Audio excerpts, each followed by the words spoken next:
Well, let's speak with the public affairs analyst and anti-corruption crusader Kaka on this U.S. meeting by some northern governors and, of course, the great attraction of investment by President Tinubu, who is in Riyadh for the World Economic Forum. Thanks so very much, Abba, for joining us. Yeah, let's look at the northern governors and their journey or foray to attend the U.S. International Peace Security Summit. Anything wrong with that, particularly when you consider that the Northeast, Northwest, and of course North Central have been, you know, like the bastion of terrorism, of banditry, and of course you cannot rule out a kidnapping as well. Have they really done wrong? Is it good for, you know, securing their territory? Thank you for having me this evening. Actually, there is nothing wrong with it because as the chief security officers of their own respective states, they are already, as you know, all the governors in Nigeria are complementing the efforts of the military as well as the police.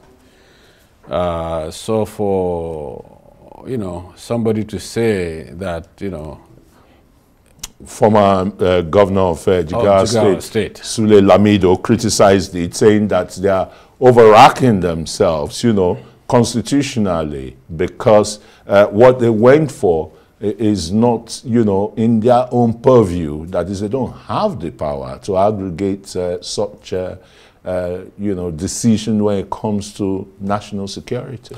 Indeed, he has expressed his own opinion, and just because it's at the purview of the federal government doesn't mean, you know, these security issues, you know, have become what they have become. You know, we have to think outside the box, and that means that the state governors, as he said, they're not ignorant. They know what they are doing, because this is an exploratory meeting and a trip, and they have shown their concern is beyond their control. As a matter of fact, it's beyond the control of the federal government itself. The Nigerian military is overstretched. They are doing internal security work, which belongs to the police. So they have gone to the U.S. instead of peace. They were invited. And all these governors, 9 of them that went, you can see how bad the security situation in their states are. And that doesn't mean that they should just fold their arms and, you know, sit down and wait for the president. The president is also, and the federal government are overwhelmed. These security issues is the most important issue we are facing in Nigeria today. And actually, the root causes of this menace has to be addressed, which are poverty, illiteracy, and lack of jobs. Those 3 areas, Mr. Chris, have to be taken care of, because as you see, the prices of food is out of the reach of the ordinary people now, because farmers, due to insecurity, cannot go back to their farms and farm. So I don't see anything wrong with what the governors have done, and they're actually going ahead, one step ahead of, you know, securing their own states. Okay. Okay, that's great. And the Air Force, again, you know, is beating his chest for its oil component operations against targeted bandit area, the notorious bandit in Ala, or is it Alaba or so, in Niger State, the Shiroro local government area. They were decimated and the rest days after they raided the same community, stealing foods and the rest. Shouldn't the Nigeria Air Force, I mean, with what the Air Force has done, the ground troops should move in and clear these people once and for all? I'm sure they are going to do that because we need to commend the efforts of the Nigerian Air Force. In the past few weeks, you have seen, you know, them in action in different parts of the country, especially in Niger State, in Zamfara State, in Katsina State, and Borno State as well. So the ground troops, this is an issue between, collaboration between the agencies, and I'm sure that is something that is going to take place. But, the military itself, as I said earlier, is overstretched. So whatever, we have to, this is a desperate situation we're in, and desperate situations need desperate solutions.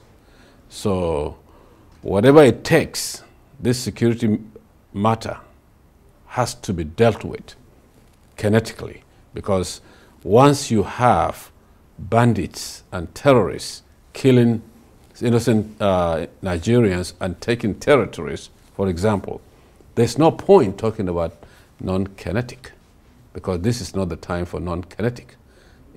You just go on and finish the job. You have to do what it takes. Go out and finish the job, because if they want to surrender, like thousands in Borno State have surrendered to Boko Haram, and the Borno State Governor Babagana Zulum has to be commended, because he has personally been involved, just like these governors are doing as well, to get these people to lay down their arms in collaboration, obviously, with the Nigerian military and the Nigerian Air Force. Okay, let's quickly look at some economic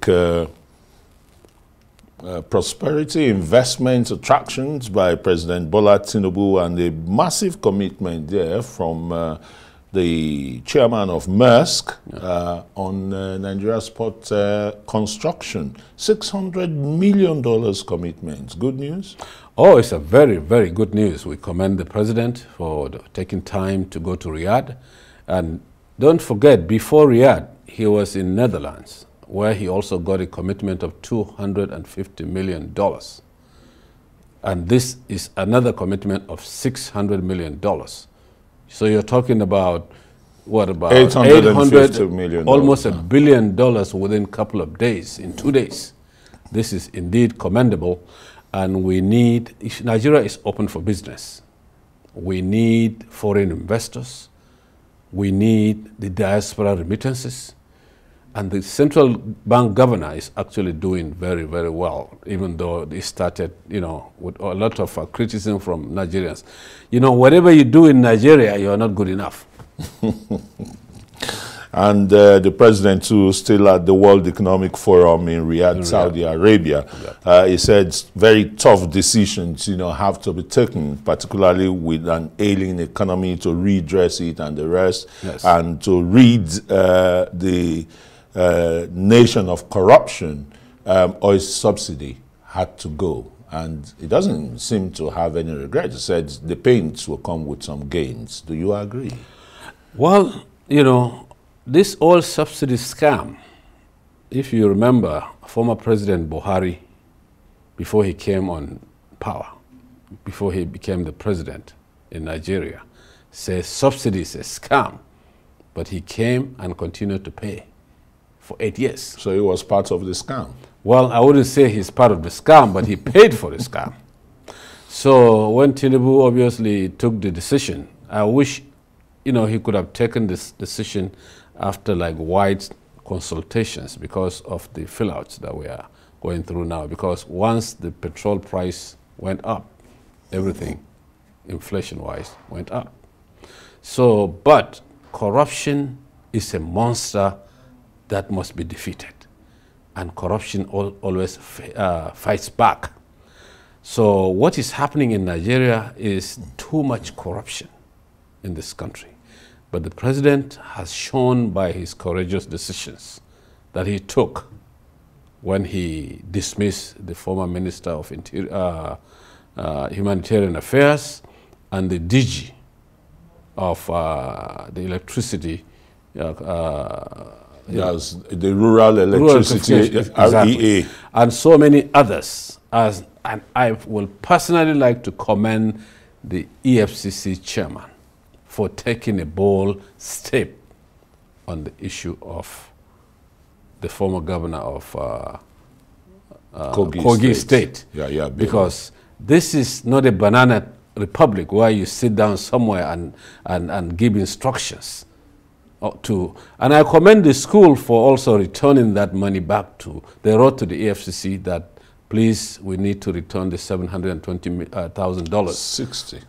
$760,000. $760,000 that, you know, Yahya Bello paid from the coffers of government. And whatever it takes, he has to be arraigned. Whatever it takes, he has to go through the system. Nobody should be above the law. Thank you very much, Abba Kaka. Abba Kaka is an anti-corruption crusader and public affairs analyst. Thanks so very much for coming. Thank you for having me.